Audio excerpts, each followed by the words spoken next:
South India shopping mall, the wedding మంత్ర, సరికొత్త wedding collection, south India shopping mall.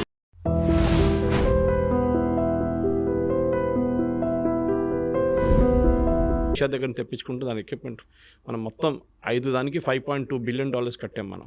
దాంట్లో batteries 45,000 కోట్లు దాకా batteries fire చేసే బ్యాటరీస్ ఉండొచ్చు ఏదైనా. ఇప్పుడు మీరు ఇజ్రాయలీ ఐరన్ డోమ్ చూడండి, ఐరన్ డోమ్ నుంచి ఫైర్ చేసిన ఒక్క మిసైల్కి కాస్ట్ ఇస్ $1 మిలియన్.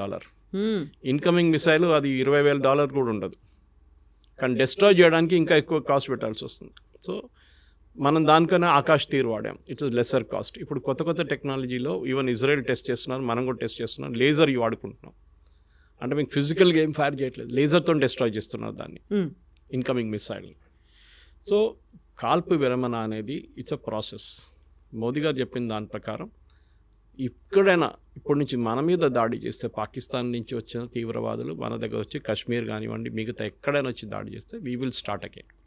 సో ఒక భయం, దీనికన్నా ముందు ఈ భయం లేకుండే పాకిస్తాన్కి. ఇప్పుడు వాళ్ళు చేస్తారా? చేయరు, ఎందుకంటే వాళ్ళకి తెలుసు మన కాల్పు విరమణ చేసింది ఈ కండిషన్ మీద, ఇది వైలేట్ చేస్తే మళ్ళీ మేము స్టార్ట్ చేసేస్తాం, మళ్ళీ మమ్మల్ని తప్పు పట్టకండి, this is what it is. So మెచ్యూర్గా ఎందుకంటే ఈ జనరేషన్ అసలు యుద్ధం అని చూడలేదు. 71లో ఐ వాజ్ ఇన్ స్కూల్, మనం కూడా చూడలేదు హైదరాబాద్లో యుద్ధం అనేది జరిగింది, బంగ్లాదేశ్లో, మళ్ళీ హర్యానా, పంజాబ్, రాజస్థాన్, గుజరాత్, కాశ్మీర్. ఎప్పుడు చూడండి యుద్ధాల్లో వీరే ఎఫెక్ట్ అవుతారు మ్యాక్సిమం, అక్కడే చాలామంది చనిపోతారు. మనం ఇక్కడ కూర్చొని లెక్చర్లు ఇస్తాము, కీబోర్డ్లో సోషల్ మీడియా పోస్ట్ వేస్తాము, మోదీ గారు కొట్టండి, బాంబే వేయండి అని. కానీ రేపు ఒక 200 మంది చనిపోయి మన సోల్జర్స్ వాళ్ళ బాడీ రిటర్న్ వచ్చినప్పుడు అప్పుడు మీ మూడ్ మారిపోతుంది. ఇప్పుడు 5 ఫ్యూనరల్ చూసే మనం చాలామంది అప్సెట్ అయిపోయారు. ఒక యుద్ధం అంటే 2 సైడ్లో ఉంటుంది, మహాభారతం చూసాం మనం, ఈ 2 వైపులో చనిపోతారు మనుషులు. సో ఒక మెచ్యూర్ పొలిటికల్ లీడర్షిప్ ఎప్పుడు ఆపాలే వారిని కూడా తెలుసుకోవాలి. And Russia Ukraine war is a classic example. మళ్ళీ చెప్తాను, ఇంకా ఇజ్రాయెల్ గాజా అది యుద్ధం అని చెప్పలేము, దట్ ఇస్ అగైన్ మనం యాక్ట్ చేస్తున్నట్టు. ఒక టెర్రరిస్ట్ గ్రూప్ మీద వాళ్ళు కొడుతున్నారు. రష్యా యుక్రెయిన్ వార్లో 2 సైన్యాలు కొట్టుకుంటుంది. ట్రూ. మనది సెకండ్ స్టేజ్లో పాకిస్తాన్ ఆర్మీ వచ్చారు, ఫస్ట్ స్టేజ్లో పాకిస్తాన్ ఆర్మీ లేకుండే, మనం డైరెక్ట్ టెర్రరిస్ట్ క్యాంప్ని కొట్టాం. సో పొలిటికల్ మెచ్యూర్ లీడర్షిప్లో చాలా బాగా చేశారు మోదీ గారు, ఎక్కడ ఆపాలని ఆయనకు తెలుసు. సో ఇప్పుడు పాజ్ బటన్ ప్రెస్ చేశారు. కానీ మీకు గుర్తుంటుంది, దీనికన్నా ముందు మన ఫస్ట్ వార్ ఈ టెన్షన్ స్టార్ట్ అయినప్పుడు పెహల్గామ్లో మన ఇండస్ వాటర్ ట్రీటీ ఆపేశాం, దానికి కూడా ఒక పాజ్ బటన్ ప్రెస్ చేశాం. నేను చెప్పేది ఈ ఆర్మీ యాక్షన్ దీనికి అన్నికంటే బ్రిలియంట్ మూవ్ వస్తాయి అది. ఎందుకంటే దాంతో పాకిస్తాన్ మొత్తం సత్యనాశ అయిపోతుంది, కంప్లీట్గా ఫినిష్ అయిపోతుంది. వాళ్ళకు ఒక పంట ఆల్రెడీ పోయింది, ఇంకో పంట ఎప్పుడు పోతుందో తెలియదు. ఎందుకంటే పాకిస్తాన్లో అన్నిటికంటే ఫర్టైల్గా ఏరియా పంజాబ్, పాకిస్తాన్ పంజాబ్. మీకు సింధ్లో కొంచెం ఉంది, కానీ బలూచిస్తాన్ వైపు అసలు మొత్తం డెజర్ట్ లాగా ఉంటుంది. ఇటువైపు ఖైబర్ పఖ్తూన్ఖ్వా అక్కడ కూడా ఎక్కువ ఏం లేదు. సో ఉన్నదంతా ఇక్కడే పంజాబ్లో. పాకిస్తానీ పంజాబ్ చాలా ఫర్టైల్, మన దగ్గర లాగానే, మన పంజాబ్ లాగా. అక్కడ వాళ్ళకి నీళ్ళు రాకపోతే వాళ్ళు కంప్లీట్, వాళ్ళు అసలు ఇప్పుడే ఏం లేదు తినడానికి, ఆట లేదు, ఏం లేదు, వాళ్ళు కొట్టుకుంటున్నారు అక్కడ. అసలు వాళ్ళు కంప్లీట్గా డిస్ట్రాయ్ అయిపోతారు. దానికోసం మీకు గుర్తుంటుంది, గుర్తు చేయండి, ఈ స్టార్ట్ చేసినప్పుడు ఏమన్నారు, నీళ్ళు ఆపేస్తే అది యుద్ధం అన్నారు. అక్కడ అంతా వాళ్ళకి తెలుసు అది ఇంపాక్ట్ అంటే. ఇప్పుడు అడుగుతున్నారు, రిక్వెస్ట్ చేస్తున్నారు ఇండియన్ గవర్నమెంట్, మనం నెగోషియేట్ చేద్దాం. ఎందుకంటే 1960లో సైన్ చేసిన అగ్రిమెంట్ ఇది. అప్పుడు మనం 80% నీళ్ళు వాళ్ళకి ఇస్తున్నాం అని చెప్పి అగ్రిమెంట్ సైన్ చేసుకుని, చాలా పెద్ద తప్పు అది. Now that mistake has been corrected. మన పాపులేషన్ మారిపోయింది, మాకు కూడా దానికి రైట్స్ ఉన్నాయి.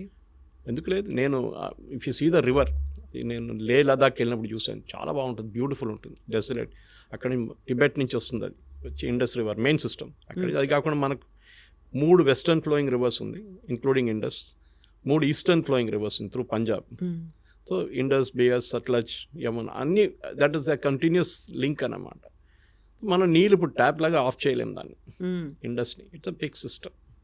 కానీ ఈ యుద్ధంలో ఐ థింక్ లిమిటెడ్ ఆబ్జెక్టివ్స్ ఏమేమి ఉన్నా మన అన్ని సెకండ్ మనం వ్యాలిడేట్ చేసుకున్నాం మన ఎక్విప్మెంట్ ఎట్లా పనిచేస్తుంది అని.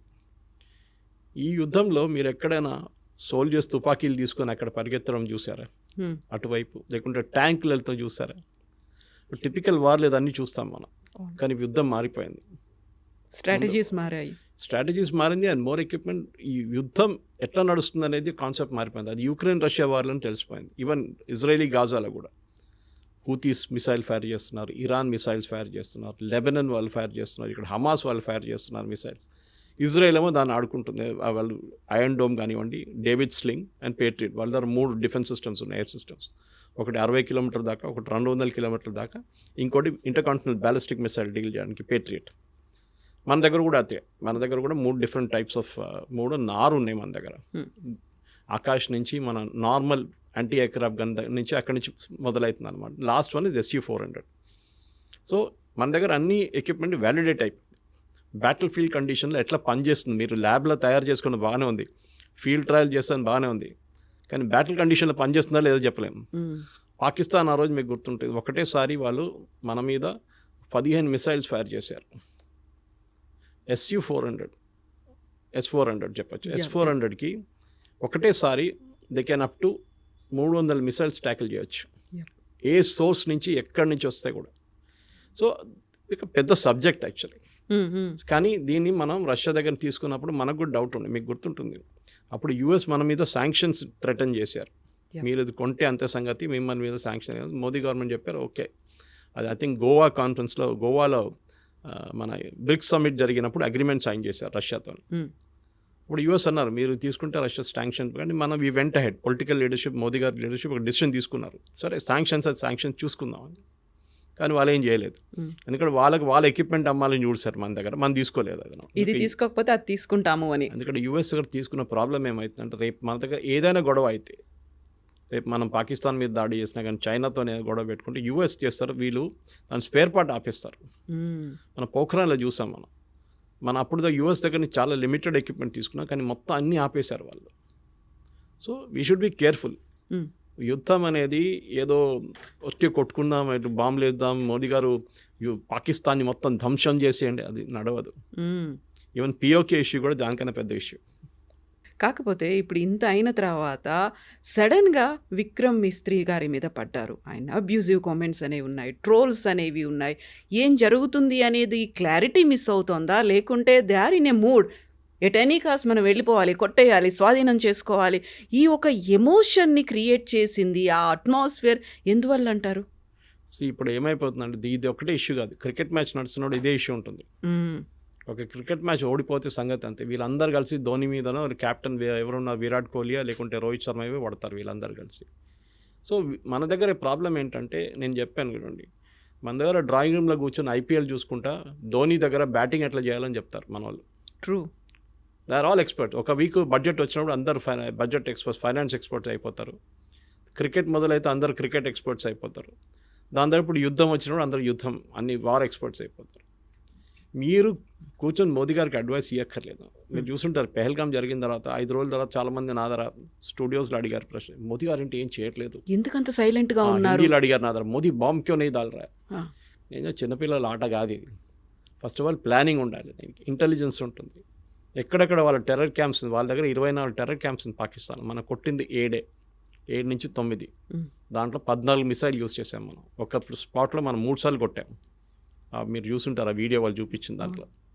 సో ఆ పరిస్థితికి రావాలంటే 14, మీరు గుర్తుంటుంది మన ఉరి జరిగిన తర్వాత సర్జికల్ స్ట్రైక్స్ 9వ రోజు జరిగింది, పుల్వామా జరిగిన తర్వాత బాలాకోట్ స్ట్రైక్ 13వ రోజు చేసాం, ఈసారి 14వ రోజు చేసాం.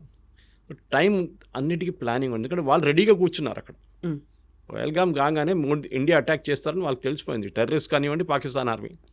కానీ ఒక వారం తుపాకీ కూర్చొని పట్టిన మనిషి ఒక వారం తర్వాత అంటాడు ఏంటి ఎవరు రావట్లేదు, ఇది బోర్ కొడుతుంది కదా, మనం ఎంత కూర్చోవాలి చెప్పేసి పక్కన రిలాక్స్ అయిపోతారు. ఆ టైంలో కొట్టాలి. That is very important. Sun Tzu అని చెప్పి చైనీస్ ఫిలాసఫర్ ఉన్నారు, చాలా ఫేమస్, మీరు చదువుంటారు, ఆర్ట్ ఆఫ్ వార్ అనే ఒక బుక్ రాశారు. దాంట్లో he always says you should catch the enemy unprepared. చాలా ఇంపార్టెంట్. ప్రిపేర్డ్ ఉన్నప్పుడు మనం మిసైల్ ఫైర్ చేస్తే వాళ్ళు ఫైర్ చేస్తారు, మనకేం అడ్వాంటేజ్, మళ్ళీ మన మీద ధ్వంసం ఎక్కువైపోతుంది. సో వాళ్ళు ఈ షుడ్ మొత్తం ప్లానింగ్ చేసుకున్న తర్వాత, డీటెయిల్ ఇంటెలిజెన్స్ వచ్చిన తర్వాత మనకు కరెక్ట్గా హిట్ చేసాం. వాళ్ళు కూడా అడ్మిట్ చేస్తున్నారు ఇంతమంది చనిపోయారని చెప్పి. ఒక ప్లేస్లో అయితే ఏదో మస్జిద్ లోపల మహిళలు పిల్లలు అందరు చనిపోయారన్నారు. రాత్రి 1 గంటకు ఈ మహిళలు పిల్లలు మస్జిద్ లోపల ఏం చేస్తున్నారండి, ఎందుకున్నారు అక్కడ? అక్కడే మీకు క్వశ్చన్ వచ్చేది. ఇట్ వాజ్ నాట్ ఎ మస్జిద్ పేరు పెట్టుకున్నారు అంతే. అది ప్లేస్ చూడండి, ఇప్పుడు మీరు గూగుల్కి వెళ్ళి ఆ మస్జిద్ పేరు కొడితే పర్మనెంట్లీ క్లోజ్డ్ అని వస్తుంది. సో మొన్న కూడా పాకిస్తాన్ ప్రైమ్ మినిస్టర్ వెళ్ళి మేము మళ్ళీ మస్జిద్ని కట్టేస్తాం, మళ్ళీ మొత్తం అంటే వచ్చిన ఫండ్స్ IMF దగ్గర నుంచి ఫండ్ దీనికి వాడుకుంటారు వాళ్ళు. ఇక మనకు ప్రాబ్లం లేదు, వాళ్ళు ఏమని చేసుకోవచ్చు. ప్రాబ్లం ఈజ్ పాకిస్తాన్ ఆర్మీకి సర్వైవ్ చేయడానికి టెర్రరిజం కావాలి వాళ్ళకి. ఇప్పుడు కాదు, 35 సంవత్సరాల నుంచి చేస్తున్న పని వాళ్ళది. ఆఫ్ఘనిస్తాన్లో టెర్రరిస్ట్ని తయారు చేయడం, ఫస్ట్ ఐసిస్, దాని తర్వాత Al-Qaeda, first Taliban, Al-Qaeda, ISIS, దాని తర్వాత మొత్తం ధ్వంసం అయిన తర్వాత ఇప్పుడు తాలిబాన్ టేక్ ఓవర్ చేసుకున్నారు ఆఫ్ఘనిస్తాన్. సోవియట్స్ పారిపోయారు, మరి తర్వాత US పారిపోయారు, NATO పారిపోయారు. ఇప్పుడు ఎక్కడికి పంపించాలి టెర్రరిస్ట్ అంతని? ఎక్కడో వాడుకోవాలి కదా. నేను ఎప్పుడు దీన్ని భస్మాసుర్ ఎఫెక్ట్ అని చెప్తాను. దీన్ని భస్మాసుర్కి వరం ఇచ్చిన తర్వాత టెస్ట్ చేయడానికి శివ భగవాన్ తల మీద పెడదాం అనుకున్నారు. పాకిస్తాన్ సంగతి అంతే.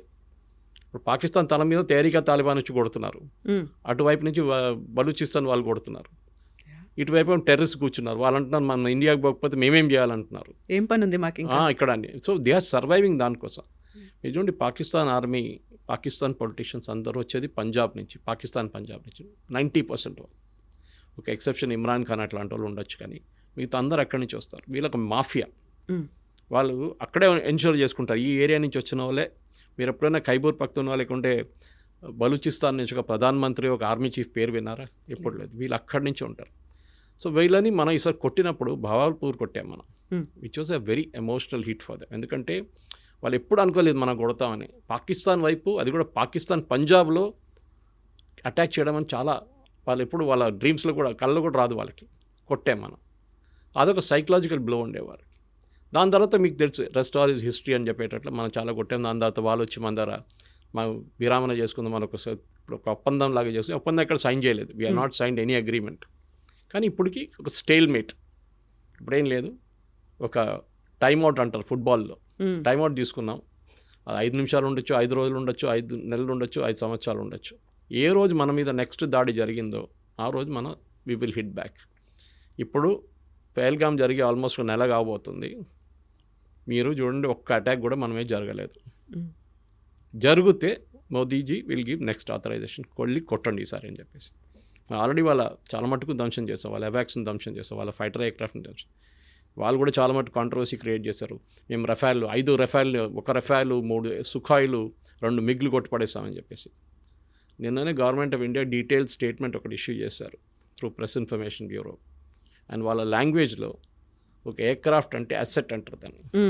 All our assets are intact అని చెప్పి పెద్దగా సపరేట్గా ఇచ్చారు వాళ్ళకి బాక్స్ లైన్లో. మనది ఒక్క ఎయిర్క్రాఫ్ట్ కూడా పోలేదు, ఒక ఎయిర్ ఫీల్డ్ కూడా అటాక్ కాలేదు. దానికోసం మీరు చూసుంటారు, మోదీ గారు కాగానే, ఈ సీజ్ ఫైర్ కాగానే మోదీ గారు ఫస్ట్ విజిట్ ఆదంపూర్కి వెళ్ళారు. Adampur second biggest air force base మనది. ఎందుకు వెళ్ళారంటే వీళ్ళేం చెప్పారు, మేము ఆదంపూర్ మీద మిసైల్ కొట్టాం పాకిస్తాన్ వాళ్ళు అన్నారు, మొత్తం ధ్వంసం చేసాం, అక్కడ SU-400 ధ్వంసం చేసి అక్కడ ఫైటర్ ఎయిర్క్రాఫ్ట్ అని పోయిందని. మోదీ గారు వెళ్ళి నిలబడి, ఆప్టిక్స్ అంటారు మన ఇంగ్లీష్లో, లెఫ్ట్ షోల్డర్ మీద SU-400, రైట్లో ఒక మిగ్ నిలబడింది, MiG-29. That is optics. Modi గారు వచ్చింది ఆయన నార్మల్ ఎయిర్క్రాఫ్ట్లో కాదు, మిలిటరీ ఎయిర్క్రాఫ్ట్లో ల్యాండ్ అయ్యారు. అంటే runways working, systems are working, లేకుంటే ల్యాండ్ గారు. అదే టైంలో Pakistan army chief, Pakistan prime minister మన ఏదో వాళ్ళ బేస్కి వెళ్ళారు, ఎయిర్ ఫోర్స్ బేస్కి వెళ్ళలేదు, ఆర్మీ బేస్కి వెళ్ళారు. అది కూడా ఎట్లా వెళ్ళారు, కార్లో జీప్లో వెళ్ళారు. దట్ మీన్స్ వాళ్ళ దగ్గర ఉన్న ఎయిర్ ఫోర్స్ బేస్ ధ్వంసం అయిపోయింది, అక్కడ ల్యాండ్ చేయలేమని చాలా క్లారిటీ వచ్చేస్తున్నారు. సో యుద్ధం అనేది మన వాళ్ళు కూడా దే షుడ్ అలౌ పొలిటికల్ ఎస్టాబ్లిష్మెంట్ని వాళ్ళ పని చేయనియండి, వాళ్ళకి తెలిసి ఏం చేయాలని చెప్పి. విక్రమ్ మిస్త్రీ గారి మీద చేసిన దాడి ఐ థింక్ మన దేశంలో ఒక కల్చర్ అయిపోయింది. ఎవరైనా మీ ఒపీనియన్కి వ్యతిరేకంగా ఏమైనా చెప్పారంటే వాళ్ళ మీద ట్రోల్ చేస్తారు. He's only a messenger. ఆయన ఒక స్టేట్మెంట్ తీసుకొచ్చి చెప్పారు అంతే. ఆయన కాదు డిసైడ్ చేసింది, పొలిటికల్ లీడర్షిప్ డిసైడ్ చేశారు. He's a messenger. ఇంగ్లీష్లో అంటారు ఇప్పుడు డోంట్ షూట్ ద మెసెంజర్ అని. మనం చేసిన పని అది.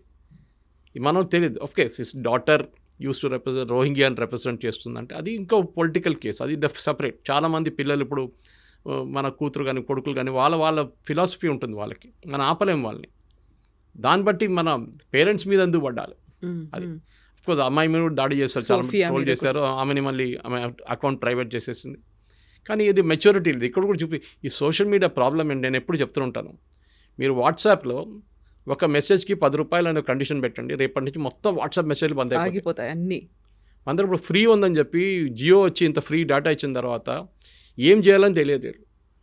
5 నిమిషాలు దొరికితే ఏదో వీడియో చూస్తుంటారు మన వాళ్ళు.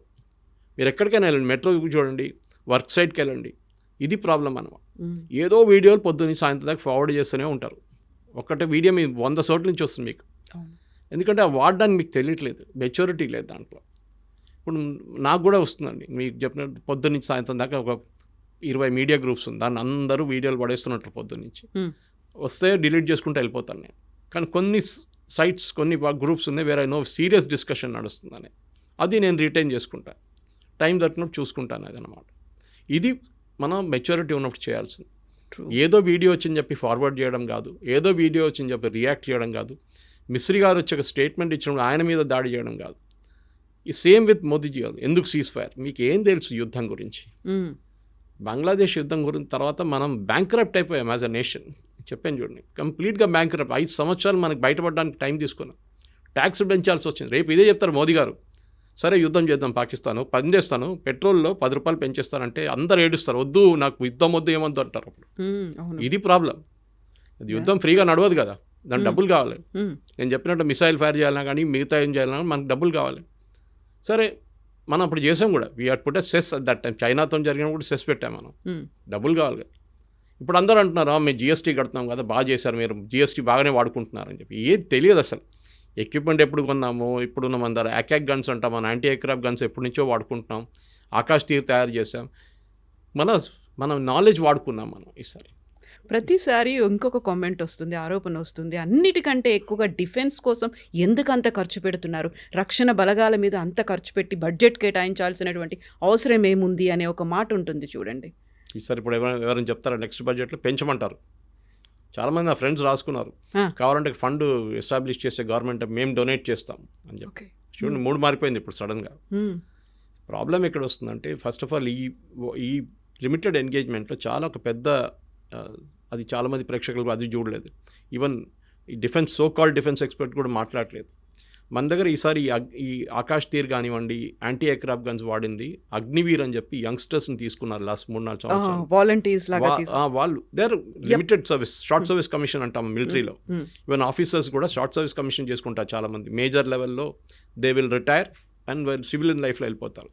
అగ్నివీర్ తీసుకొచ్చి ఎంత పెద్ద గొడవ చేసాం మీకు గుర్తుంటుంది. రాహుల్ గాంధీ కానీ మిగతా వాళ్ళు కానీ ఇక్కడ తగలబెట్టారు, ఫైరింగ్ జరిగింది. ఈ యంగ్స్టర్ ఇప్పుడు వస్తున్న యంగ్స్టర్స్కి వాళ్ళ దగ్గర స్కిల్ ఉంది, టెక్నికల్ స్కిల్. ఇది చూడండి, ఐటీఐలో వెళ్ళి ఎక్కడో చదువుకుంటాడు, అందరు ఇంజనీర్లు కాదు కదా, కొంతమంది ఉండొచ్చు. ఈ చేసుకున్న వాళ్ళు ఎందుకంటే నాకు తెలిసిన ఒక బ్రిగేడియర్ ఎక్కడ ఉన్నప్పుడు Secunderabad, he was training Agniveer and he told me, ఆయన చెప్పారు నా దగ్గర, సురేష్ వీళ్ళంతా బ్రిలియంట్ తెలుసా, వీళ్ళకి ఒక ట్యాంక్ ఇచ్చి 2 నెలలు మీరు ట్యాంక్ మీద పనిచేయండి, దాన్ని తిప్పి మొత్తం అక్కడ ఇప్పి ఎక్కడ పెట్టండి అంటే తర్వాత మొత్తం ట్యాంక్ నిప్పేసి రిటర్న్ ఫిట్ చేస్తారు నెల లోపల అంటున్నారు. మా దగ్గర 40 సంవత్సరాల నుంచి ఉన్న వాళ్ళకి చేయలేకపోతున్నారు. సో ఈ యంగ్స్టర్స్ ఉన్న ఇప్పుడు తీసుకునే యంగ్స్టర్స్ వాళ్ళు చాలా మట్టుకు టెక్నాలజీతోని ఫ్రీక్వెంట్గా వాళ్ళు హ్యాండిల్ చేస్తూనే ఉంటారు. వేరస్ ఈ ఓల్డర్ జనరేషన్కి ఆ కేపబిలిటీ లేదు. నెక్స్ట్ మన ఆర్మీ యావరేజ్ ఏజ్ కూడా తగ్గింది, పెన్షన్స్ అండ్ శాలరీస్ అది కూడా తగ్గింది. పెద్ద ఆర్మీ ఇప్పుడు చూస్తున్న ఇట్లాంటి యుద్ధాల్లో మనకు పెద్ద ఆర్మీ ఏం అక్కర్లేదు. మనకు కావాల్సింది టెక్నాలజికలీ కాంపిటెంట్గా ఉన్న మనుషులు కావాలి, అబ్బాయిలు అమ్మాయిలు కానీ. ఇప్పుడు కూడా జరిగిన ఈ యుద్ధంలో నాకు తెలిసిన మట్టుకు కాన్ఫిడెన్షియల్ సోర్స్ నుంచి చాలా ఈ కంట్రోల్ రూమ్స్ హ్యాండిల్ చేస్తుంది వాస్ విమెన్. ఎందుకంటే వాళ్ళు కూడా టెక్నికలీ కేపబుల్గా చాలామంది ఉన్నారు. సో అది మీరు either it be ATCs or అక్కడ కూర్చొని డ్రోన్ హ్యాండిల్ చేస్తున్న వాళ్ళు ఉండొచ్చు, మిసైల్ ఫైర్ చేస్తున్న ఉండొచ్చు. వీళ్ళందరూ రాడార్ని కాన్సిస్టెంట్గా చూస్తూనే ఉన్నారు. అది ఒక కేపబిలిటీ, అనలైజ్ చేయడం, ఏ మిసైల్ ఎక్కడ ఫైర్ చేయాలని చెప్పేసి, అది ఎక్కడి నుంచి వస్తుంది, ఎంత స్పీడ్లో వస్తుంది ఆ మిసైల్ అని చెప్పేసి. Is it coming at 2.5 times the speed of sound, లేదా నార్మల్ మిసైల్ పంపిస్తున్నారా, బ్లాండ్ డ్రోన్ పంపిస్తున్నారా, లోడెడ్ డ్రోన్ పంపిస్తున్నారా, దీస్ ఆల్ అనలైజ్ చేయాల్సి వస్తుంది అనమాట. సో మీకు టెక్నికలీ కాంపిటెంట్ యంగ్స్టర్స్ కావాలి ఆర్మీలో. సో నేను నెక్స్ట్ జనరేషన్ రిక్రూట్ చేస్తున్నప్పుడు కావాలంటే కంపల్సరీగా మినిమం ఐటీఐని పెట్టండి. అట్లీస్ట్ ఐటీఐలో కొంతమంది వెళ్ళి చదువుకుంటారు. ఇప్పుడు ఐటీఐకి వెళ్ళినోడు ఏం పని లేనోడు అక్కడికి వెళ్తారని చెప్పి ఒక కాన్సెప్ట్ వచ్చేస్తుంది అనమాట. అది కాకుండా ఇప్పుడు ఇట్లా చూపిస్తే కొత్తగా ట్రైనింగ్, ఆర్మీ వాళ్ళు కూడా వాళ్ళ ఎక్విప్మెంట్ ఇచ్చి ట్రైనింగ్ చేపిస్తే ఐటీఐలో రెడీమేడ్గా వాళ్ళకి ప్రొడక్ట్స్ దొరుకుతారు, వాళ్ళకి ఒక టాలెంట్ వచ్చేస్తుంది, మ్యాన్ పవర్ వచ్చేస్తుంది వాళ్ళకి. ఇది జరగాలి. సో ఫ్యూచర్ ఆఫ్ వార్ఫేర్ అనేది ట్యాంకులు కాదు, ఉంటుంది ట్యాంక్ లేదని చెప్పట్లేదు, ఈవెన్ సోల్జర్స్, ఇన్ఫెంట్రీ కాదు, ఉండొచ్చు, అది కూడా ఉంటుంది. ఇన్ఫెంట్రీ యూస్ ఇన్ఫెంట్రీకి ఉంటుంది, కానీ మనం జాగ్రఫీ కోసం వెళ్ళట్లేదు, రష్యా యుక్రెయిన్ జాగ్రఫీ కోసం కొట్టుకుంటున్నారు. మేము 100 కిలోమీటర్లు గుంజుకుంటాం మీ దగ్గర నుంచి, వీళ్ళేమో మేము దగ్గర నుంచి 100 కిలోమీటర్లు గుంజుకుంటాం. మనకు ఆ ప్రాబ్లమే లేదు. మీరు పిఓకే గురించి రెఫరెన్స్ చెప్పారు ఒకసారి. పిఓకే తీసుకోవడం చాలా ఈజీ, మాట్లాడడం again drawing room situation. PoK గుంజుకుందాం మనం. ఈవెన్ అప్పుడప్పుడు అమిత్ షా గారు కూడా అన్నారు, ఫస్ట్ ఆఫ్ ఆల్ పిఓకే తీసుకుంటే అక్కడున్న టెర్రరిస్ట్ని మొత్తం మనం తీసుకోవాలి కదా. అవును కదా. అక్కడున్న ముస్లిం పాపులేషన్ మనతో వాడరు, వాళ్ళు పాకిస్తాన్ వాళ్ళు మన దగ్గరికి ఎందుకు వస్తారండి? ఆ కల్చర్ డిఫరెంట్గా ఉంది. కల్చర్ ఒకటే కాదు, ఇప్పుడు మీరు రేపు వెళ్ళి నేను బంగ్లాదేశ్ కాన్కర్ చేస్తాను అంటే బంగ్లాదేశ్ వాళ్ళు ఎందుకు వస్తారు భారతదేశంతో? రారు. వాళ్ళంటే మాది స్వతంత్రం, ఇది పిఓకే ఉండొచ్చు, పాకిస్తాన్ ఆక్యుపైడ్ కాశ్మీర్ ఉండొచ్చు, కానీ అక్కడ ఉన్న వాళ్ళు పాకిస్తానీ వాళ్ళు, ఇప్పుడు కాశ్మీర్ వాళ్ళు కాదు. అది జనరేషన్లు మారిపోయాయి. అక్కడ వాళ్ళు పాపులేషన్ రీసెటిల్ చేశారు. పంజాబ్ వైపు నుంచి, సింధు వైపు నుంచి చాలామందిని తీసుకొచ్చి రీసెటిల్ చేశారు పిఓకేకి. పాపులేషన్ మేట్రిక్స్ మారిపోయింది. రెండోది, మీరు ఇండియన్ పాపులేషన్ తీసుకుంటే ఇదే బీజేపీ వాళ్ళు ఏడుస్తారు రేపు, అరే అందరు ముస్లిమ్స్ వచ్చేసారు, 10 లోక్సభ సీట్లు వాళ్ళకి పోయింది ఇప్పుడు అని చెప్పేసి. సో మీరు ప్రాక్టికల్గా అగైన్ చెప్పడానికి చాలా ఈజీ. పిఓజీకే చూసుకుందాం, మోదీ గారు వెళ్ళండి బాంబు పంపి 2 బాంబులు పడేయండి, అది కాదు, అంత ఈజీ కాదు. మన దగ్గర ఉన్న కాశ్మీర్ని ముందు మేనేజ్ చేసుకుందాం మనం, తర్వాత పిఓకే గురించి మాట్లాడదాం.